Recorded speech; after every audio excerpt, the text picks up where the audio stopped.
I just couldn't believe it.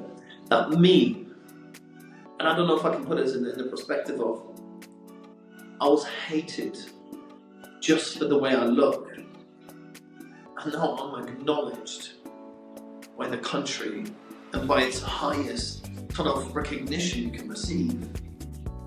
I was blown away. I was blown away. It just said to me that anything is possible. Anything is possible. And that my kindness and my goodness was seen. I think that was the most beautiful thing. Just to be recognized. It was just mind blowing.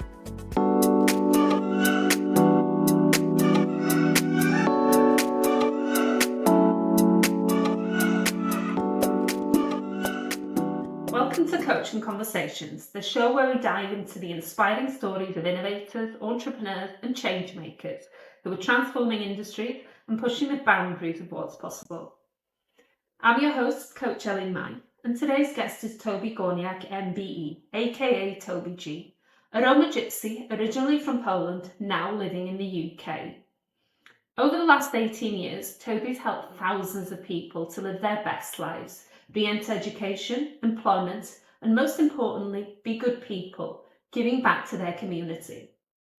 Toby G has received an MBE honour from the Queen for his outstanding community contribution, an honorary fellowship degree, has run with the Queen's Baton for the Commonwealth Games, and has received many more accolades for his transformational work. He's spoken nationally and worldwide, including at the House of Lords, charity functions, conferences in the USA, and in front of thousands of young people and adults. Driven by a deep passion, unwavering commitment, and a philosophy of empowerment, Toby's dedicated to helping young people who feel lost to discover their potential. His mission is to create a springboard that enables these individuals to recognise their worth, connect with their value, and understand the positive influence they can have within their community. Toby's journey has been far from easy. Throughout his childhood and much of his adult life, he was repeatedly told that he wouldn't amount to anything and was even predicted to end up in prison. Despite facing constant adversity, Toby remains resilient, choosing to dedicate his life to helping others achieve their goals.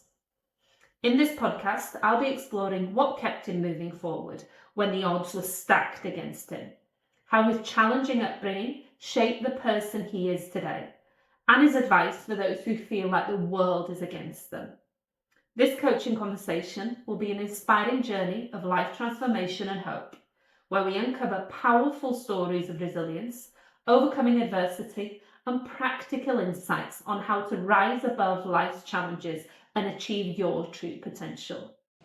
Welcome, Toby G, to Coaching Conversations. I am so excited to talk to you today about your journey.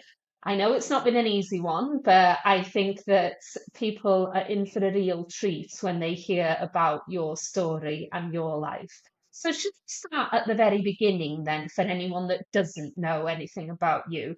Where did your journey begin?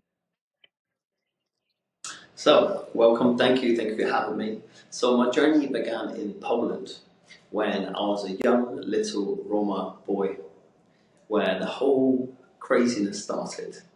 So as a young kid, being brought up in a Roma Gypsy culture, but being brought up in Poland in a white country was very difficult as a young kid because we stood out. Everybody else around us was white and we weren't. And we were a huge mix within the culture and we really stood out. And that's where all of our difficulties started. So tell me a little bit about the Roma Gypsy culture then, and please correct me as well if I say anything incorrect here, because I think it's important that I understand that I'm using the right terms as well. So tell me a little bit about your culture then, and what life was like for you at the very beginning. So for me, as a young boy, I think it's a beautiful culture for me because as a young boy, I was taught to be a young man. We have responsibilities. We look after our family. So we've got a way of life. And our way of life is God, family, and then community. So that's the kind of 3 points that we live by. And it's about having that responsibility to your community, having that responsibility to your family, and having that responsibility to live by God's kind of idea of being good. That's the kind of cultural background for us. So for me as a young boy, I loved it, because for me it just gave me purpose, it gave me a meaning, it gave me to be something, be somebody from a very, very young age. So as a young male, I really enjoyed that culture because it allowed me to thrive as a person. So you told me that at the age of 7, you even went out to work. Is that right? Yes, indeed, yes. So at the age of 7, I had a job with my uncles, so I would work with them. We would travel to all different countries, selling carpets, like beautiful carpets, amazing. So we used to go out and sell them, and my uncles taught me how to sell. They taught me how to talk, and that's why I started learning different languages, because we traveled to different countries. And that's how I kind of developed this whole thing of understanding how work and business is really important for our families. And that's how I supported my family from the age of 7. Wow. Was that a burden, or did you see it more as a responsibility and something that you needed to do?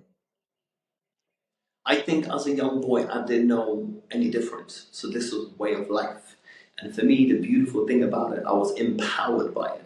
So I felt great. I could go out, get some money, give it to my mom. That would help her, and that would help our family. So it made me feel great, made me feel powerful to be able to do that for my family. But since I met my wife, looking back, I kind of did miss out on my childhood. But at that moment in time, I didn't know any difference. So to me, this was incredible. So tell me about your schooling then, and how that went when you were younger. So when I went to school, I really struggled with education. There were a lot of rules and regulations and everything, but the hardest part was the racism.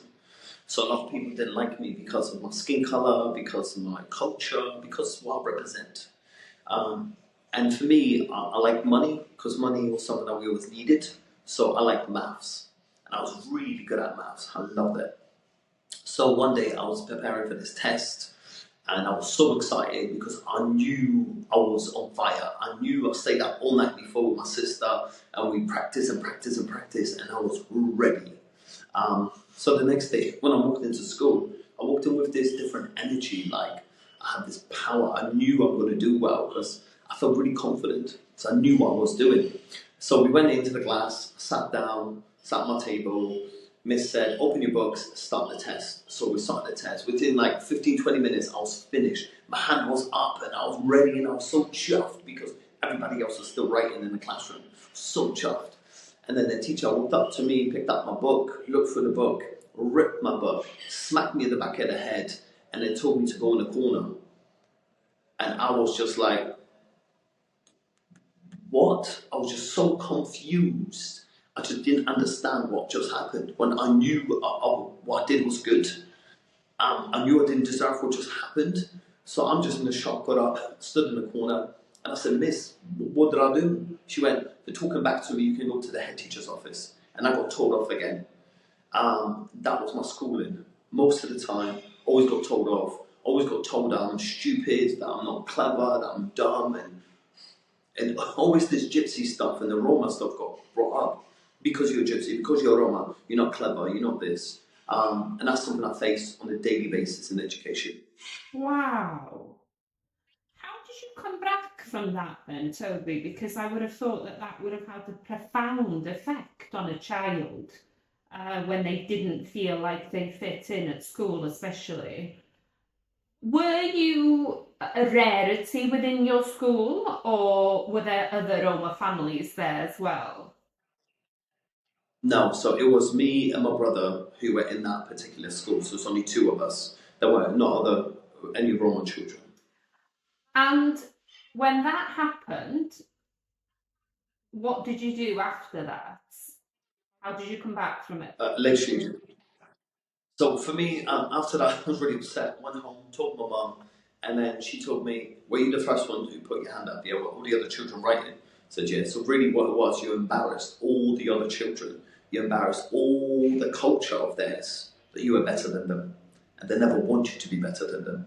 And that's when I started learning about how the world sees me, what the world perceives me to be, what they want me to be. and they always want me to be lower, they always want me to be stupider, they always want me to be this thing that will fail. And that's when I started learning at a very, very young age that the world didn't want me to succeed. So fast forward then to your teenage years then, did this continue or was there a turning point? No, it's just got worse because the older you are, the more you understand, the more you see things, and the bigger you are, the more of a threat you are to the community, to the society. Because then you're becoming a young man, then you could be dangerous, you could be a little yob, you could be, do you mean anything like that? It kind of amplified it. I feel when you're little, you're still a child, that means you're not that much of a threat. But the older you get, the worse it got. And tell me when you were in your teenage years then, so you were still in Poland at this time, yeah? Okay. And then in terms of people telling you that you wouldn't amount to much, and you told me that someone even said to you that they predicted that you'd be in prison by a certain age. What were you doing at that point? Were you just listening to all this negativity, or were you kind of fighting against it? No, I think as a child, you just take it all in. You just take it all in. But knowing that people don't like you for no reason, that you haven't done anything, you knew that didn't stick because it was weird. Because in a way, I didn't believe it, but I knew what they thought of me. So it was that kind of fight between myself sometimes, where I knew what they thought, but I knew I wasn't that because I hadn't done nothing wrong. So it was this constant conflict of why do they see me as this when I'm innocent, I'm just a child. I haven't done nothing. So why do they perceive me to be that? So there was this constant back and forth, I think, for me in my mind of trying to show people how good I am, how kind I am. And whenever I did anything, I would always be 10 times nicer than anybody else. I'll try 10 times harder than everybody else. I'll be 10 times more polite than everybody else, just for them to give me a chance. That's all I ever wanted as a child, was to be given a chance. Like anybody else, when I walk in the room, they're Bob, Sarah, whatever, they're just this person. They're not a Roma, a Gypsy, a criminal. They just walked in as a person. And I think that's all I ever searched for, was a place where I could just walk in and just be, without having to prove that I'm good and I'm kind. And I think that's what I've really struggled with, that every day I had to prove that I am good. Did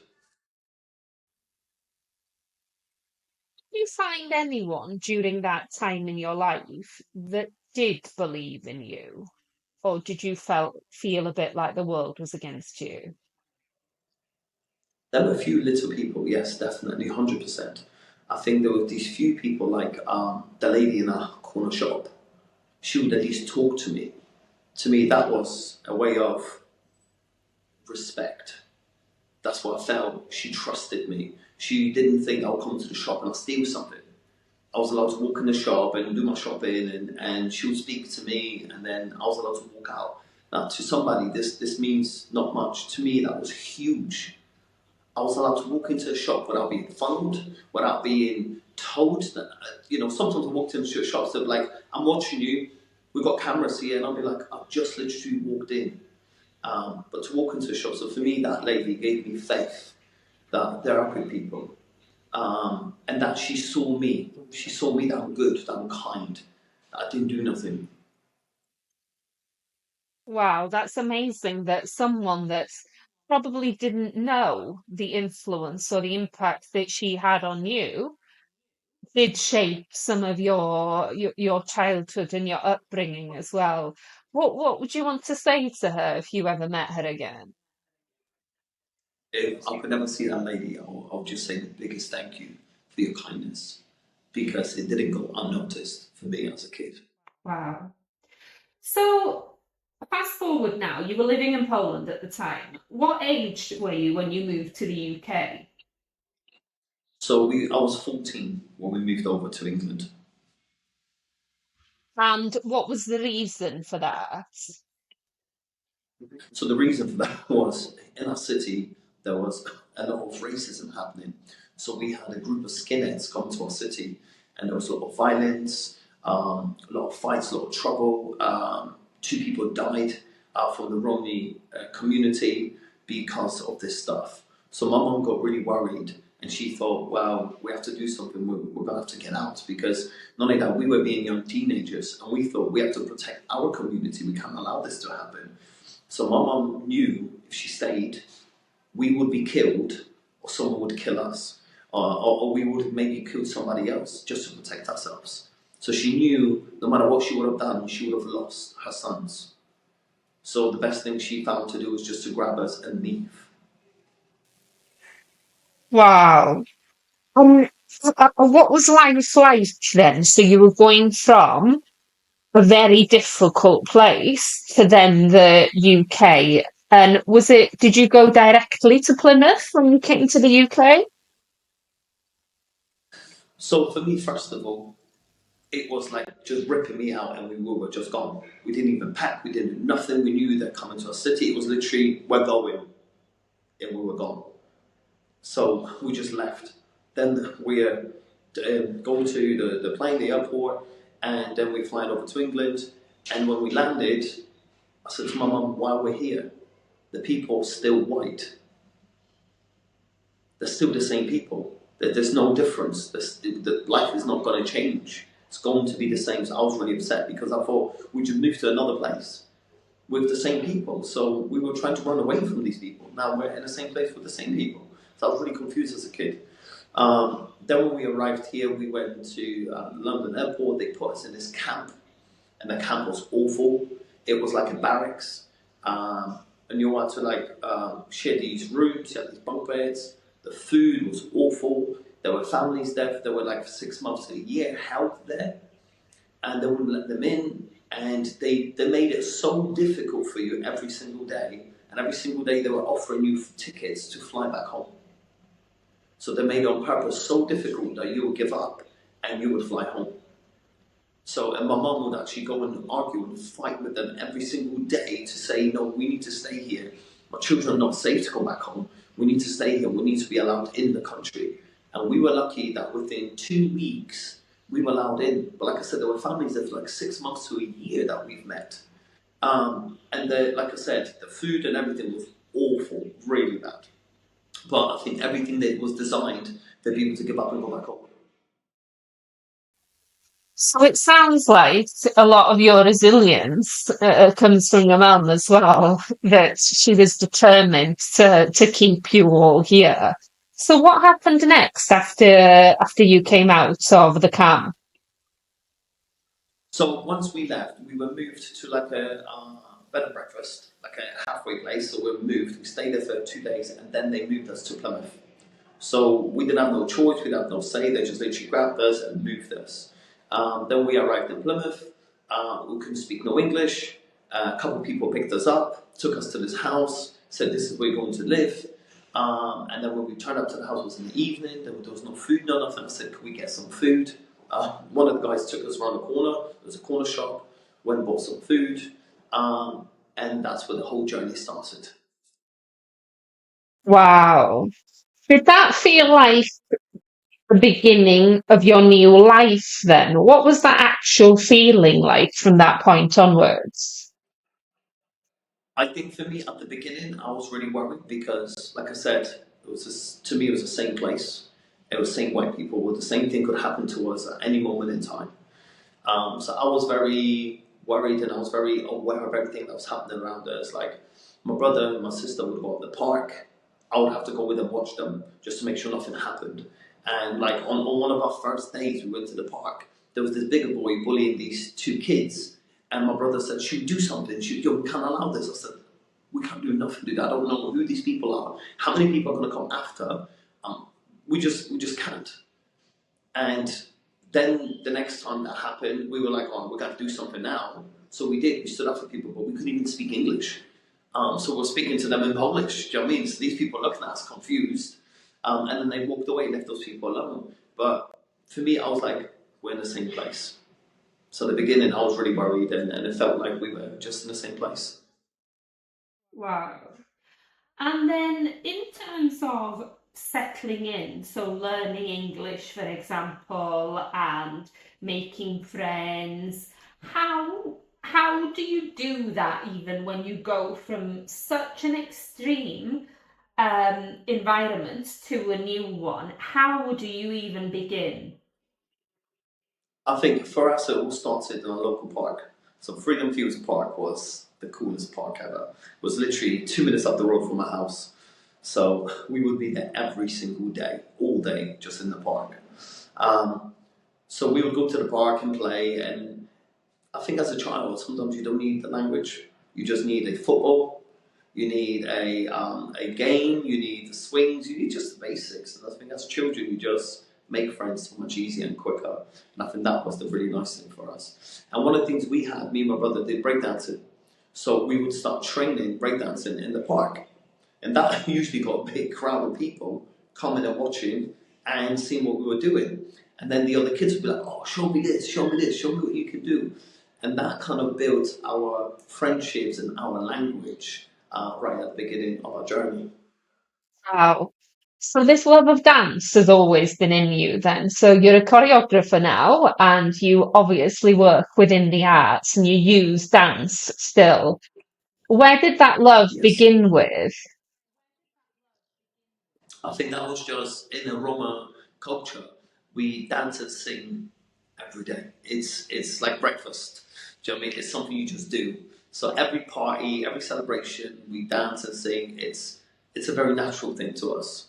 And in our culture, everyone dances. Man, woman, child, adult, grandparents, everybody dances. It's a thing.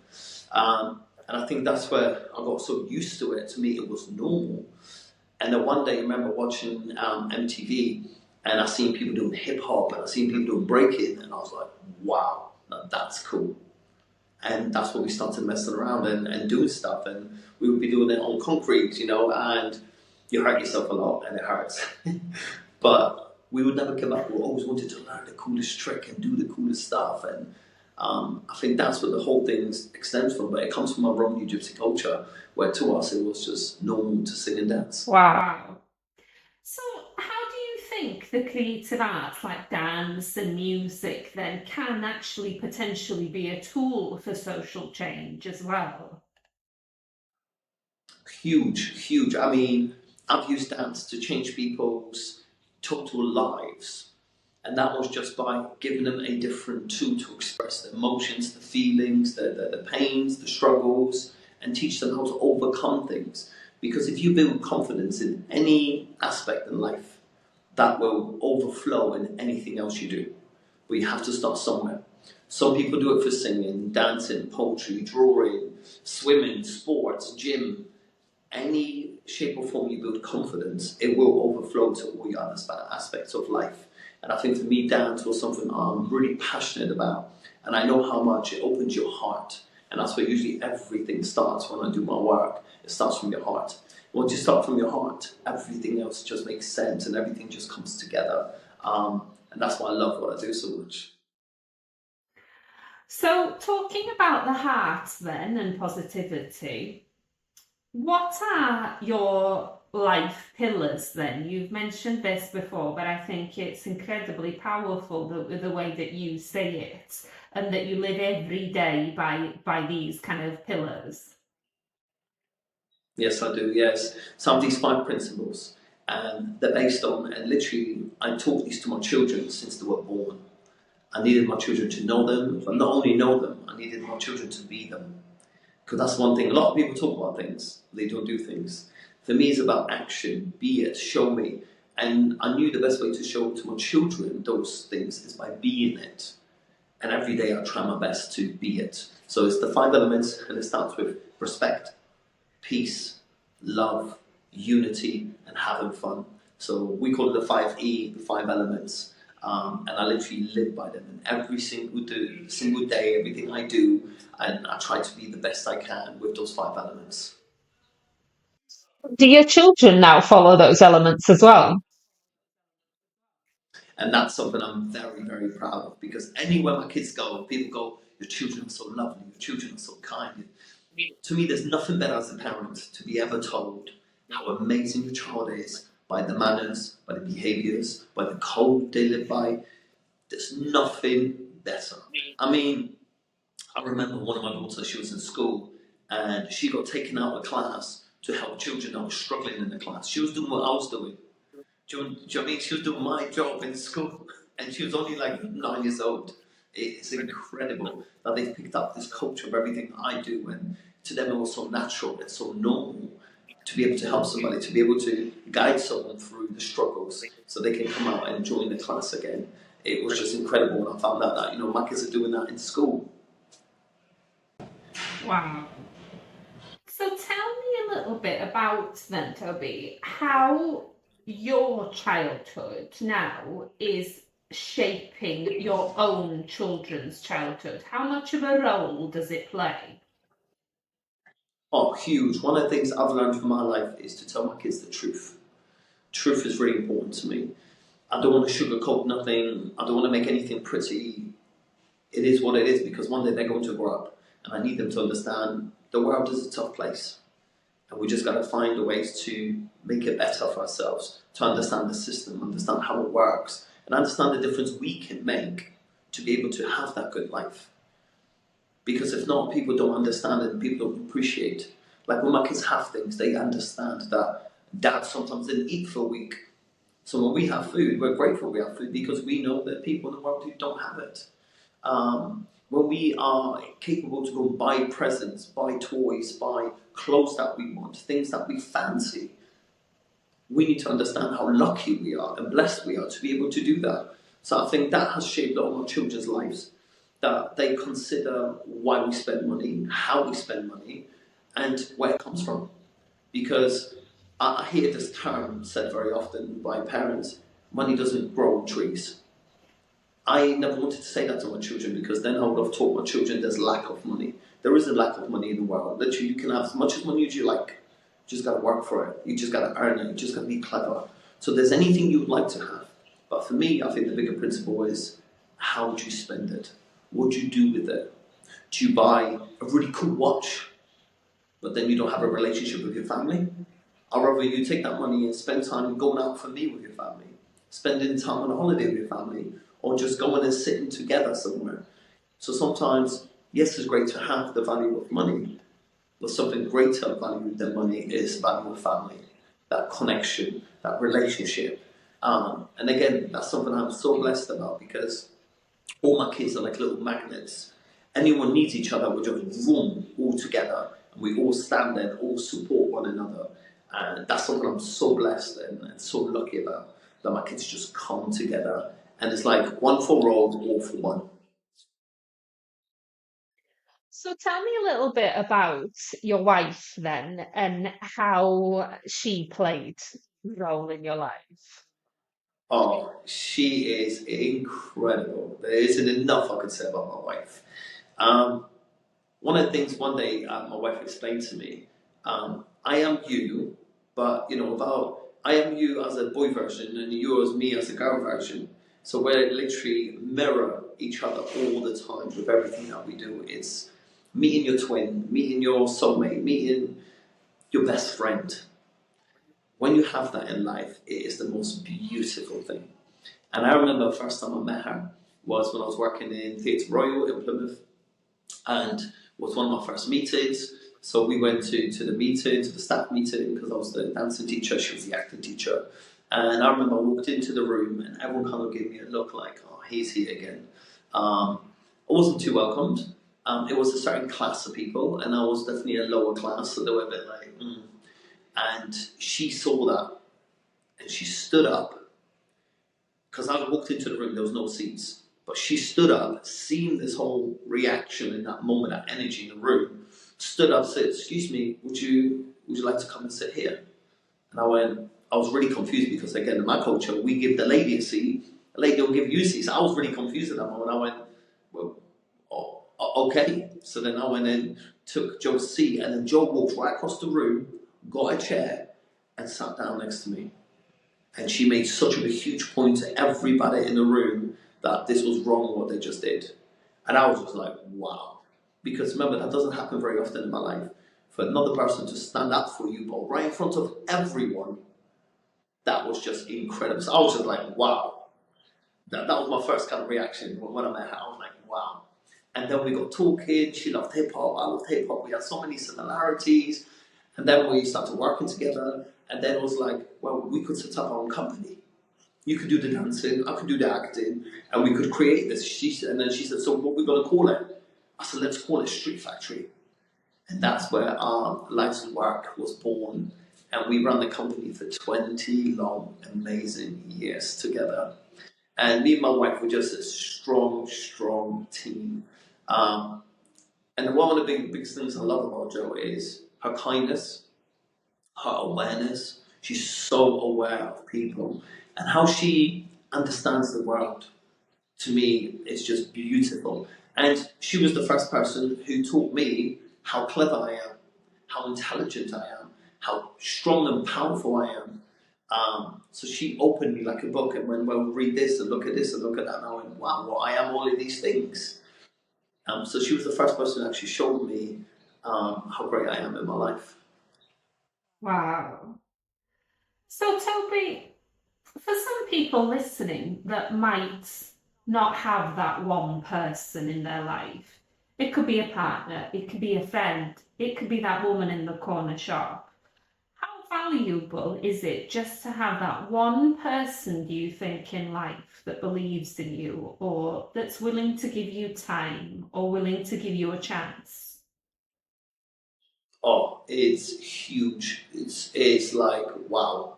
It's, for me, without that, I think my life would have been very, very different. Very, very different. If I think I didn't have at least one person who showed me hope, showed me there is a light, I think I would have done what these people said. I would have been a criminal, I would have been a bad person, I would have been, because if you hear it so much, you just become it.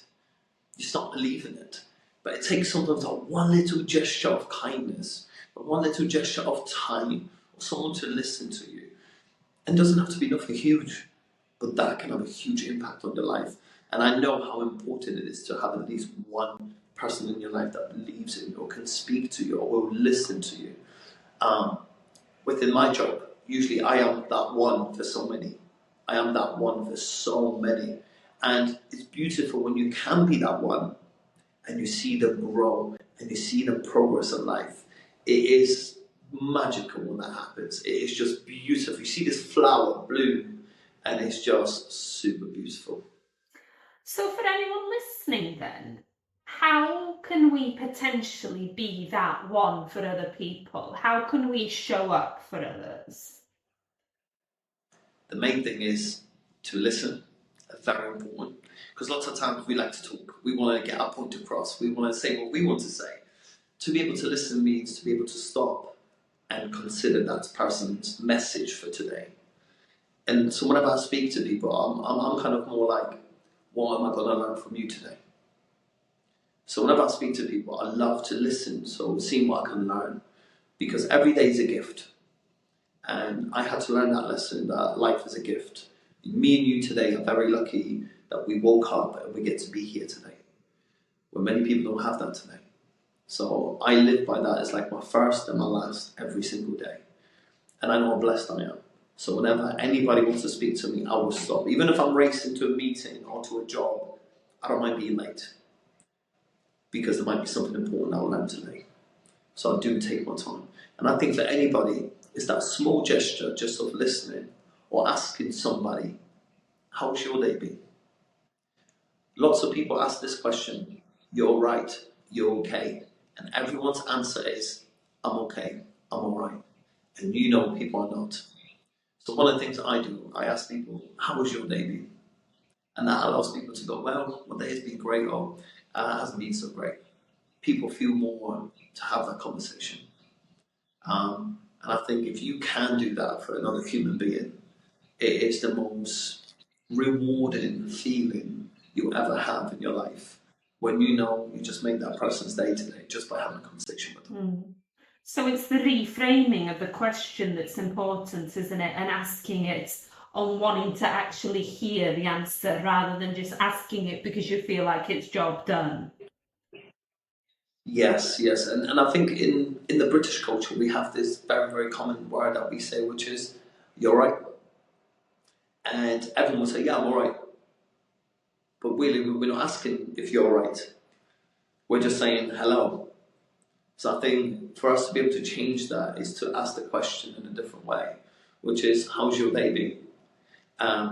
And I can only say this because I have this experience that many mothers don't get asked, "How's the day been?" What they've been up to. And I've seen this with my kids ask my wife. I've seen this with my kids ask my mother-in-law. I've seen with my kids ask my sister-in-law. When they're asked, they're like, "Wow, somebody really wants to know how my day's been." And that is so beautiful when that happens. And yeah, I had many times that experience, and then it's just so nice to be able to find out how people been today. How's the day been?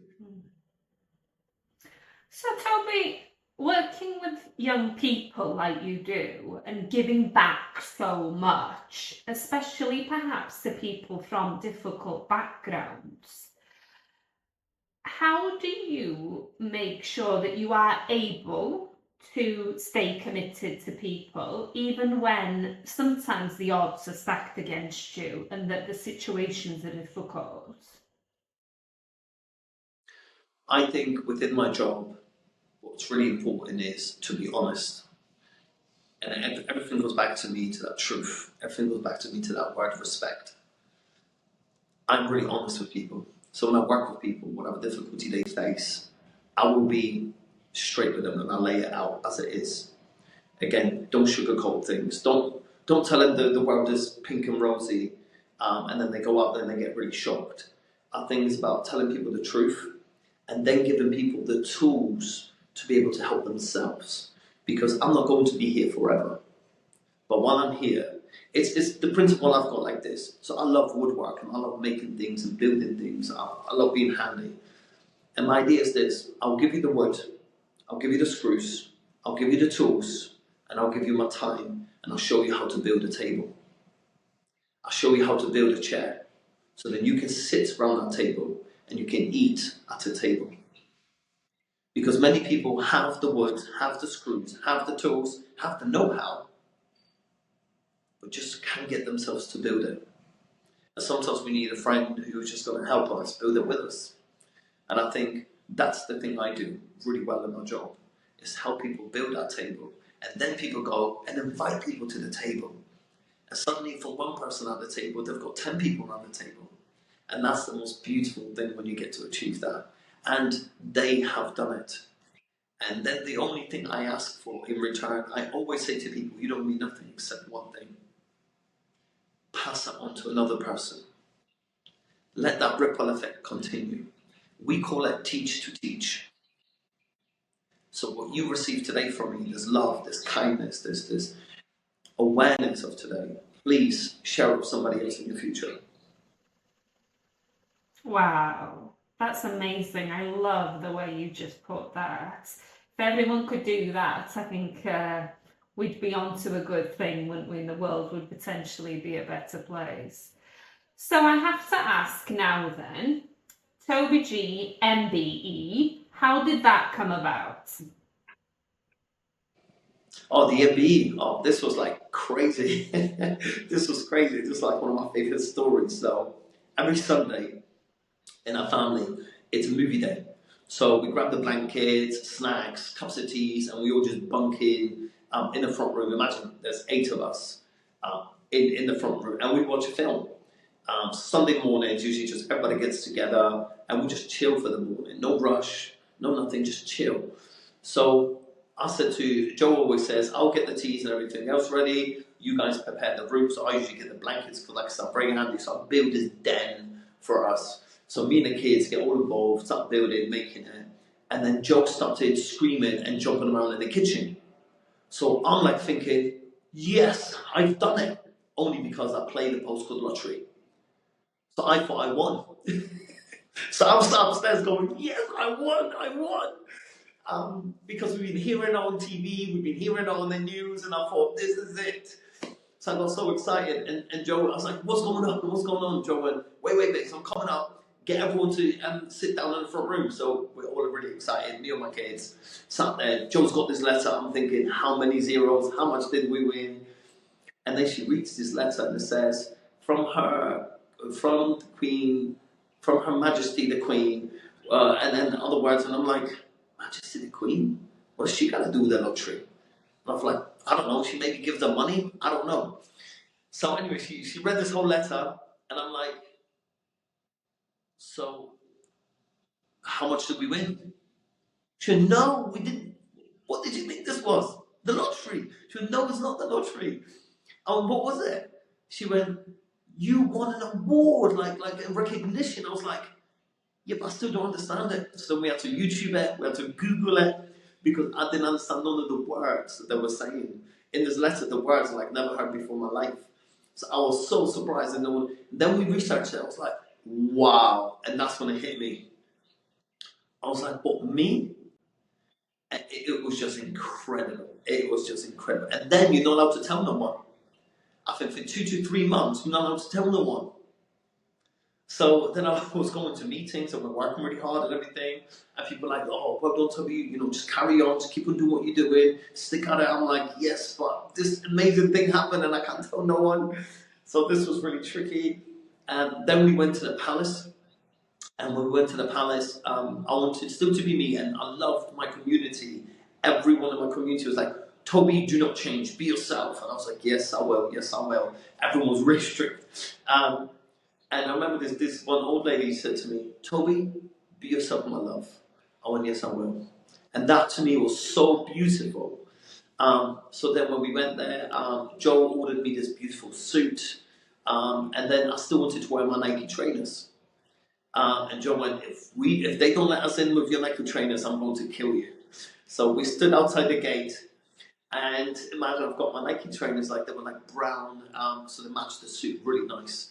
And I'm there like nervous now, thinking if they don't let me, if they look at my shoes and go, you're not coming in, I'm like, what? But they opened the gate and said, hello, sir, please come in. And I was like, oh, yes, oh good. So we walked in, and there was a little funny moment because I usually open the doors and the ladies go in first. So somebody opened the door and they said, so who's the esquire? And I'm stood there going, I don't know what that means. So I was like, and they were like, oh, who's the person receiving the award? And then my wife went, oh, tell me. So I went, oh, it's me. He went, you gotta walk in first. And I was like, oh no, they're gonna kill me for that. Because in our family, a lady's always walking first and they had to walk behind me. So that was funny. Then I had to walk up to Prince William, and he gave me the MBE. But it was really funny because there was a moment where he looked at my hair, and he went, and he was about to touch it, and he went like, "Is that real?" And then he caught himself going, "Oh yeah, I can't touch it." And you can see on the video I have, which is brilliant. And then he was about, "Is that real?" I said, "Yeah." And he was just about to touch it. And that was funny, so I had a laugh. And the one thing I gotta say, I was really, really impressed with Prince William, because I presumed it's going to be, hello, there's your award, thank you very much, next. It wasn't. We actually had a full conversation, and the amazing thing is, imagine there's around 70 people in that day receiving the award, and he knew my story. I said, so we'd love to invite you and your wife to the Street Factory, to the opening, everything we're going to do. And he was like, yes, I know you guys are based in Plymouth, I know you've been running like this, blah, blah, blah, blah. And I was like, I was still there going, wow, that was amazing. So then we walked away, and then all the people I've taught for years who live in London now said, let's meet up. I thought I would be jumping around, buzzing, going crazy. I wasn't.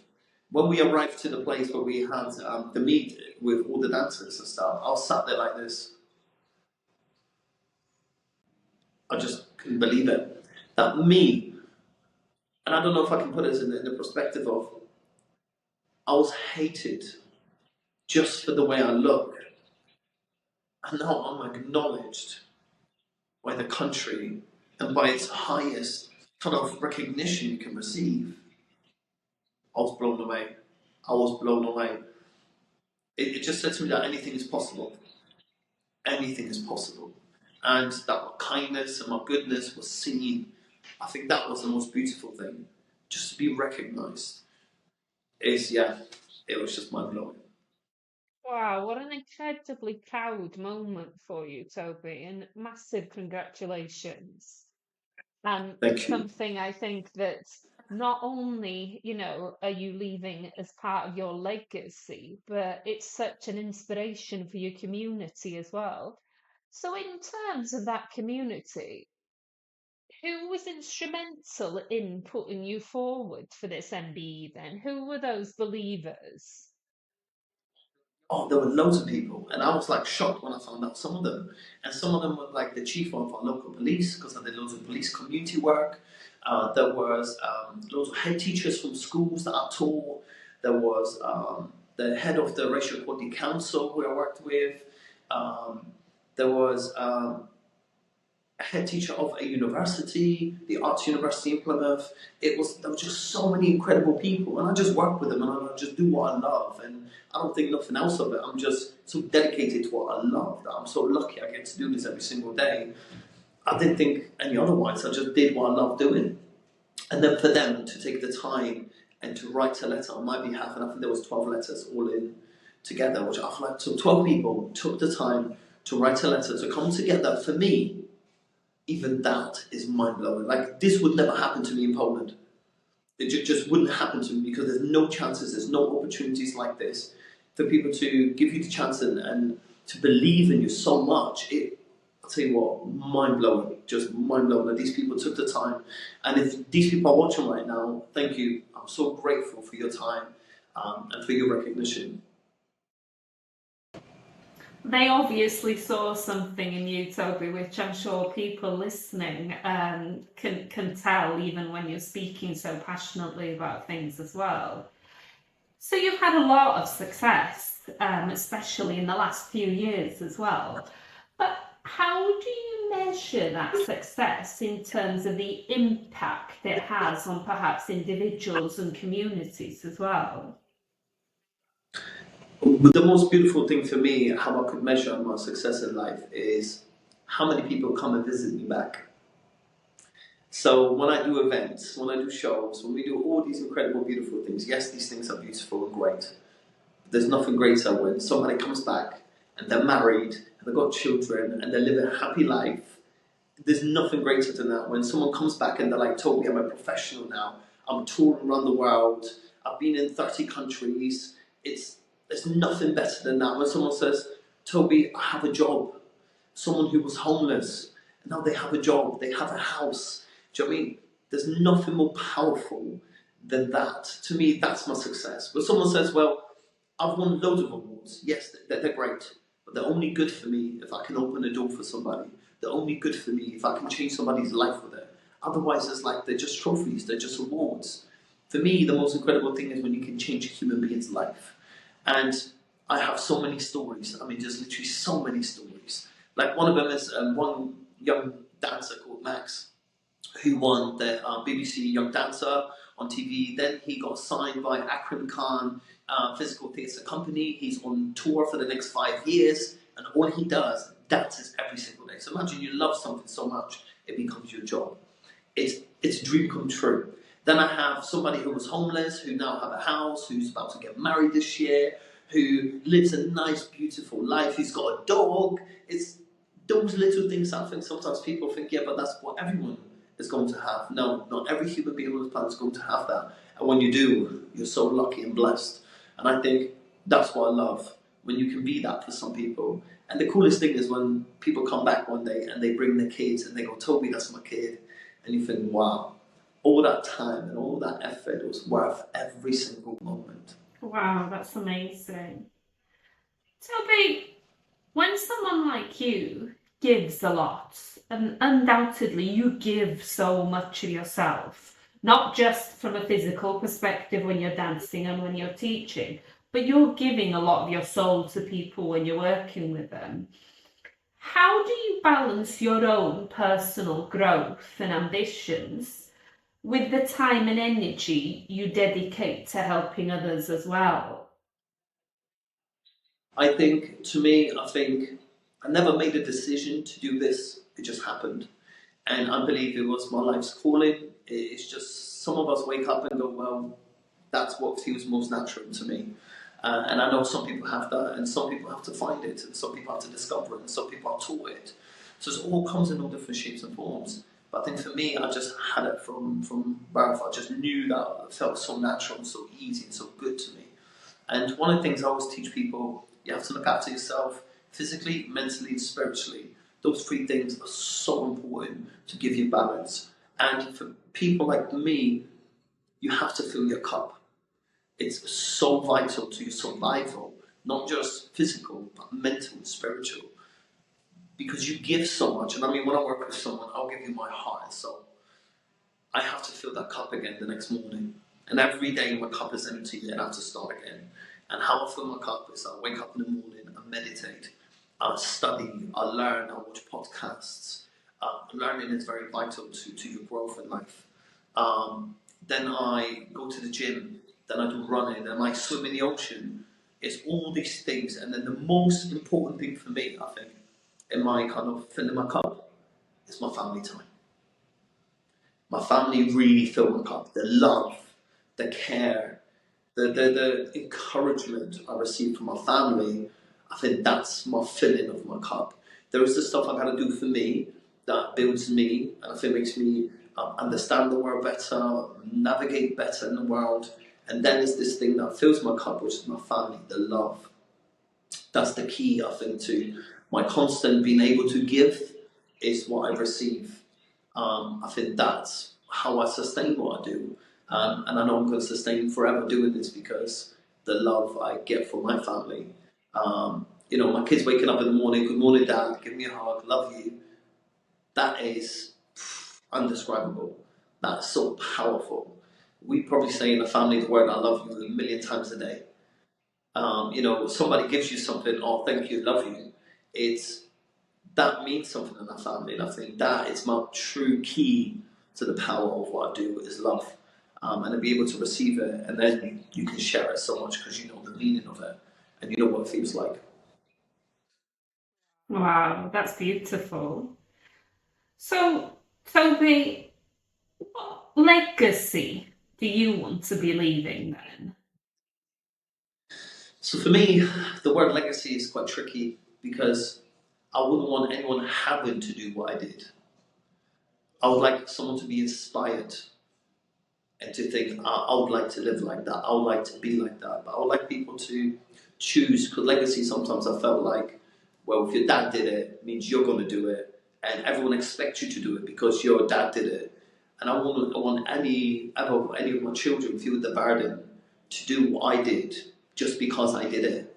And the community to ever feel, to say to your kids, well, you should be doing that because your dad was good at it. I would want them to choose, and I feel my legacy would be just to be an idea, just to be an inspiration for many people in the world that will see this and go, wow, I like the way this man lived life. I like what he did. I would like that little sprinkle in my life. And I think just that idea of that little beautiful magic to be spread around the world, I think that would be beautiful as a legacy. Wow, that's so nice. So, Toby, you've come a long way. That's true to say, isn't it? I think your story of resilience is something that so many people, could learn from and certainly be inspired by as well. In terms of what's next for you then on your incredible journey, is it still growth, or is there going to be a point where you think, oh gosh, no, okay, yeah, got a knee injury now, can't dance now, maybe I'll stop break dancing and I'll go into something else? Or is it constant, you really want to give back all the time, so it's growing and growing and growing? I think that's what's happening. I think the whole thing is growing, and the beautiful thing about it, I think, I'll never stop. I couldn't sit still. I'm a worker. I'm a grafter. I'm a giver. I'm a creator. I don't think I could ever sit still, and I hope I'm, my 80s and 90s, I live so long, I'll still be dancing. Do you know what I mean? That's one thing I really hope for. I had the pleasure to meet people in the 80s and 90s, and I was like, please, can I just touch your hands? Can I just feel what that feels like? So hopefully that will stay with me and I can live that long as a memory. To me, that's just beautiful. So I think for me, what I would love to do is reach more people. That's my biggest goal in life. Because the people who I've helped have done incredible. I just wish I could help more. That's my biggest thing in my life. And I think, well, I want to help 1 million people. That's my next step. So my next mission in my life is to be able to help 1 million people, all ages, all backgrounds, to be able to reach more people. And I think I'm going to be using social media platforms, other people's platforms to be able to reach those people and to help them, and to be that one person who just believes in them. Just to be that, it is magical. And I think that's my next journey. I think that's my next step. I've done so much and achieved so much, and I think that's the next natural growth for this, is to be able to help more people. Wow, fantastic. And I wish you all the best with that as well. And no doubt you'll smash through that target. It's knowing you. I just want to ask as well that obviously over the last few years, there's been a lot of lack of funding for community projects. And even in schools, the arts have been, pushed back down and favoured things like maths and science instead. But I think there might be a little bit of a change when it comes to some of the arts as well. In your experience, how important is it that children, especially, are able to engage in those physical activities and those things that are more creative when they're young? I think that is what shapes you. Maths, science, English will not shape you. They're there just to help you to get through life. But those creative aspects shape your life. You get to discover what type of person you are. You get to discover what you like and what you dislike. You get to discover other people. You get to communicate. You get to share. You get to build your confidence. You get to grow. I think those things are so vital for young children to experience. And I think taking them away is a huge, huge disadvantage to the next generation. We were the lucky ones. We were the ones who had time to experience, explore. Like, I did drama in school. And because I did drama in school, I started speaking to this boy and this girl. Otherwise, I wouldn't have spoke to them in my class. Because if we only had English, maths and science and everything else, there was no time to talk. There's no time to build a relationship. There's no time except head down and get your job done. But in those classes is where you have to communicate. You learn your communication skills, your people skills, knowing how close to stand to someone and how far you should stand to someone, and knowing that, do I shake hands, do I give someone a hug, do I give someone a fist bump? It's those vital things. And I think this generation today, I feel sorry for, because lots of them just don't know what to do. How do you say hello? How do you communicate with someone physically in person? We have social media, we have these other great apps that we can communicate, but we're so disconnected. And the biggest things what makes us so incredible is when we come together, when we are united, when we are as a human race, we have to connect.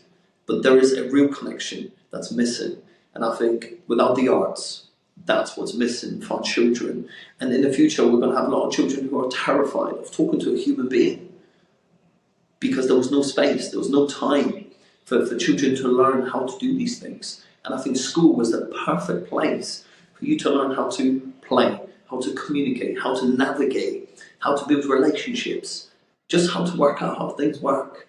And I think without the arts, we're going to have a really different next generation of children that really, really go to struggle. I totally agree with you. In terms of, let's say someone's listening to this podcast now and they're potentially in a dark place themselves and they feel quite alone and they haven't potentially got that one person to talk to, what would your advice be for that person that's listening, Toby? I love that. Thank you for that question. That's beautiful. So for me, the one thing I'll ask you to do, whoever's watching right now, I'm speaking to you directly. I want you to go for a walk. Make a mission. Once a day, you go for a walk. Even if it's 5 minutes, please just go for a walk. And your one mission is, when you walk past someone, smile. Don't have to say anything, because I know sometimes saying hello is scary. But just walk past someone and just smile. Just give them a little nod like, I'll see you.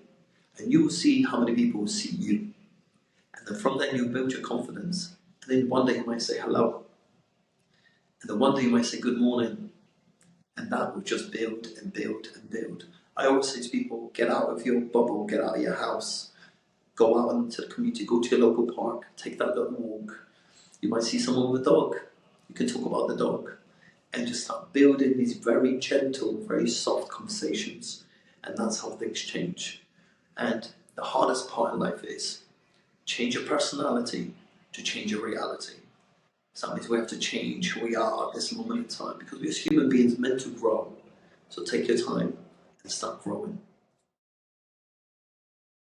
I love that, Toby. I think if everyone could implement that, I think that those connections that you're talking about would undoubtedly just grow and grow.